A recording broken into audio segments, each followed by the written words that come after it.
गुरुत्व के कई रूप दिखते हैं और इस तरह के रिंग सिस्टम्स से खूबसूरत और क्या होगा। सिर्फ हमारे सौर मंडल में ही रिंग वाले 4 ग्रह मौजूद हैं। इसका एक खूबसूरत सा नाम है J1407b। हमें किसी दूसरे सूर्य का चक्कर लगाता ये पहला ग्रह मिला, लेकिन हमारी आकाश गंगा में हमें रिंग वाले और ग्रह क्यों नहीं मिले? क्या इसलिए कि ये रिंग बहुत ही अनोखे होते हैं, या फिर एक्सोप्लैनेट्स ढूंढने के लिए हमारे तरीके उनके इर्द गिर्द मौजूद रिंग सिस्टम्स को देखने के लिए अच्छे नहीं हैं? J1470b का रिंग सिस्टम इतना बड़ा है कि इसने कई दिन तक अपने स्टार को छिपाए रखा और ये रिंग 18 करोड़ किलोमीटर के विशाल क्षेत्र में फैले हुए हैं। यानी ये दूरी पृथ्वी और सूर्य के बीच की दूरी से भी ज्यादा है, लेकिन इतने बड़े होने के बावजूद ये बहुत पतले हैं। अगर J1407b के रिंग सिस्टम का आकार किसी डिनर प्लेट जितना होता तो इसकी मोटाई किसी इंसानी बाल से भी 100 गुना पतली होती। किसी रिंग सिस्टम के विशाल इलाके और उसके पतलेपन के बीच का हैरत अंगेज फर्क हमारे अपने सौर मंडल जितना ही कमाल का है। नेपट्यून का सबसे बाहरी रिंग इतना मामूली है कि पहले इसे एक रिंग का अवशेष ही माना गया, यानी रिंग नहीं बल्कि आर्क्स का एक झुंड। लेकिन फिर नासा के स्पेसक्राफ्ट वॉयेजर 2 ने बताया कि ये कथित आर्क्स एक हल्के और पूरे रिंग के मोटे हिस्से थे। अजीब बात है कि हमारे सौर मंडल के सबसे अजीब ग्रह की तरफ हमारा सबसे कम ध्यान गया।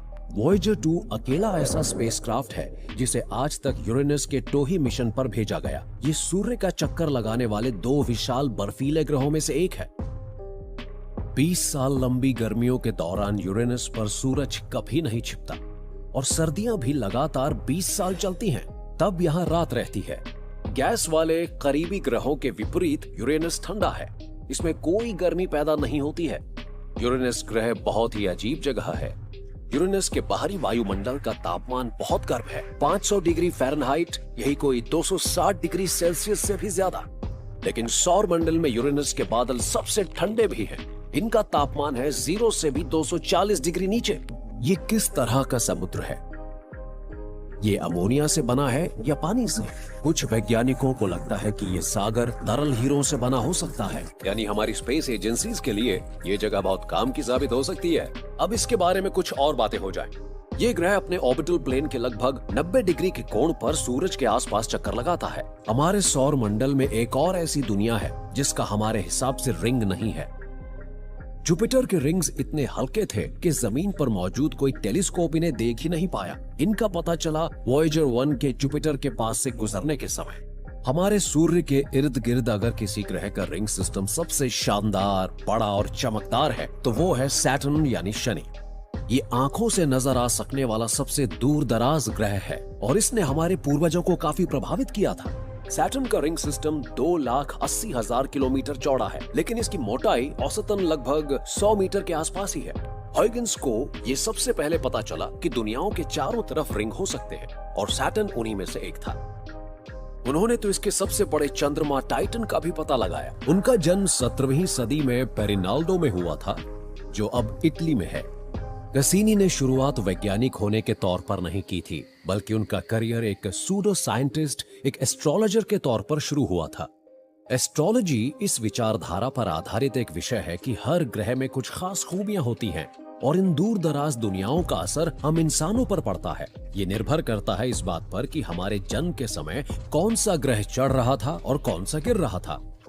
ये एक तरह का पूर्वाग्रह है जिसके तहत हम बिना किसी शख्स से मिले ही उसके बारे में खोखले अंदाजे लगा लेते हैं। एस्ट्रोनॉमी और एस्ट्रोलॉजी एक ही हुआ करते थे, लेकिन फिर कॉस्मोस में मौजूद असली हालत के बारे में लोगों की जानकारी बढ़ने लगी। 1543 में पोलैंड के एक पादरी निकोलस कोपरनिकस ने दिखाया कि हम ब्रह्मांड के केंद्र में नहीं हैं, जबकि पहले ऐसा ही मानते थे। उन्होंने कहा कि पृथ्वी और दूसरे ग्रह सूर्य के चारों तरफ चक्कर लगाते हैं। पृथ्वी ब्रह्मांड के केंद्र में नहीं है। इससे लोग हिल गए। एक सदी बाद भी कुछ लोग इस सदमे से नहीं उबर पाए थे और जियोवानी कैसिनी इन्हीं में से एक थे। कैसिनी ने कमाल के पद को स्वीकार किया। ये पद दिया था फ्रांस के प्रसिद्ध सन किंग लुई द 14th ने। उन्हें लगता था कि वो ईश्वर की इच्छा से देश के शासक बने हैं लेकिन विज्ञान की जबरदस्त ताकत को पहचानने वाले वो यूरोप के पहले राजा थे। उन्हें पता था कि ये राष्ट्रीय सुरक्षा के लिए जरूरी है। लुई द 14 ने बनवाना शुरू किया पहला आधुनिक सरकारी और वैज्ञानिक शोध संस्थान, जिसका नाम था पेरिस ऑब्जर्वेटरी। कसीनी ने राजा को बताया कि वो पेरिस में ज्यादा समय ठहरने वाले नहीं हैं। वो ज्यादा से ज्यादा 1 या 2 साल रुकेंगे। लेकिन जब राजा ने अपनी नई ऑब्जर्वेटरी को पूरी तरह कसीनी के हवाले कर दिया तो अपने घर इटली लौटने की उनकी इच्छा खत्म हो गई। फिर अगले 125 साल तक कसीनी जैसा ही कोई ना कोई शख्स पेरिस ऑब्जर्वेटरी का हेड बना रहा। कसीनी ने राजा को चांद का एक नक्शा दिया जिसमें 1 सदी तक कोई बदलाव नहीं आया। किंग लुई ने दक्षिण अमेरिका जाने वाले एक शोध अभियान के लिए पैसा दिया ताकि लॉन्गिट्यूड की सटीक पैमाइश की जा सके। ये सूचना दूर दराज मौजूद उनके बेड़े के कैप्टन्स और एस्ट्रोनॉमर्स के लिए बड़े काम की थी। कसीनी इन आंकड़ों के जरिए कोपरनिकन सोलर सिस्टम के स्केल की गणना करने वाले पहले इंसान बने, जिसे एक बार उन्होंने खुद ही ठुकरा दिया था। ज्यादा ताकतवर टेलीस्कोप्स के जरिए उन्होंने जुपिटर ग्रह के एक दिन की लंबाई खोजी और उसकी सतह पर मौजूद छल्लों और धब्बों की भी। कसीनी ने जुपिटर के ग्रेट रेड स्पॉट को खोजा। यही काम इंग्लैंड में रॉबर्ट हुक ने भी किया। इन दोनों को इसका श्रेय आज तक दिया जाता है। कसीनी ने तो मंगल पर दिन की लंबाई का भी पता लगा लिया था। उनकी गणना में सिर्फ 3 मिनट का ही फर्क था। जब उन्होंने जुपिटर की अपनी गणनाओं पर नजर डाली तो उनमें मौजूद विरोधाभासों से वो हैरान रह गए। जुपिटर के चंद्रमाओं के ग्रहण की शुरुआत तय समय पर नहीं हुई। हर बार उनमें अंतर पाया गया। क्या ऐसा पृथ्वी से जुपिटर तक की दूरी में आए बदलाव के कारण हुआ, क्योंकि सौर मंडल में ये दोनों गतिमान थे? अगर ऐसा था तो प्रकाश की रफ्तार असीमित नहीं हो सकती थी, क्योंकि इसे पृथ्वी पर पहुंचने में ज्यादा समय लग रहा था। तो क्या प्रकाश की रफ्तार सीमित थी?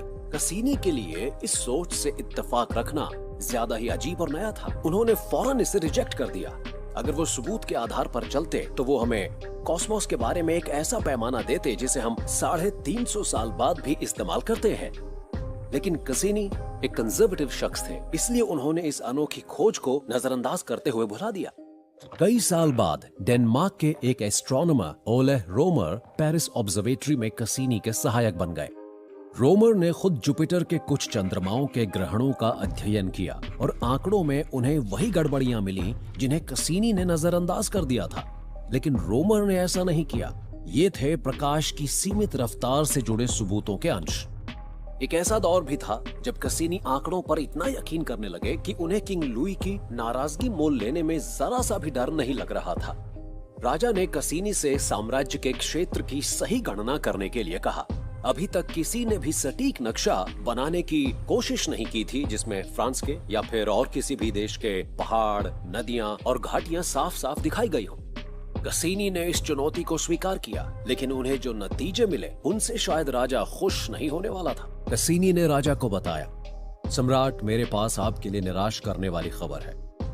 हमें लगता था कि हमारी स्टडीज फ्रांस को जितना बड़ा दिखाती हैं वो उनसे भी बड़ा है, पर सच ये है कि आपका साम्राज्य उससे कहीं छोटा है। लेकिन जब राजा ने इसका जवाब मजाकिया तंज के रूप में दिया तो सभी हैरान रह गए। ऐसा क्यों कसीनी? तुमने तो मुझसे इतनी जमीन छीन ली है जितनी मेरे सारे दुश्मन नहीं छीन पाए। इसके अलावा उन्होंने सैटर्न पर भी काम किया। सैटर्न के छल्ले क्या हैं, ये जानने वाले वो पहले इंसान थे। उनके मुताबिक ये छल्ले ठोस नहीं थे, बल्कि ये ग्रह का चक्कर लगा रहे बेहिसाब सैटेलाइट से बने थे और इनके बीच खाली जगह भी थी। सैटर्न के प्रति हमारी जानकारी को कसीनी ने बेहतर बनाया, पर हम वहां तक पहुंच कैसे सकते थे? आप अब जो देखने वाले हैं, अगर वो ना होता तो इस अनोखी उपलब्धि को हासिल करने वाले शख्स को भुला ही दिया जाता, जिसकी जिंदगी त्रासदियों से भरी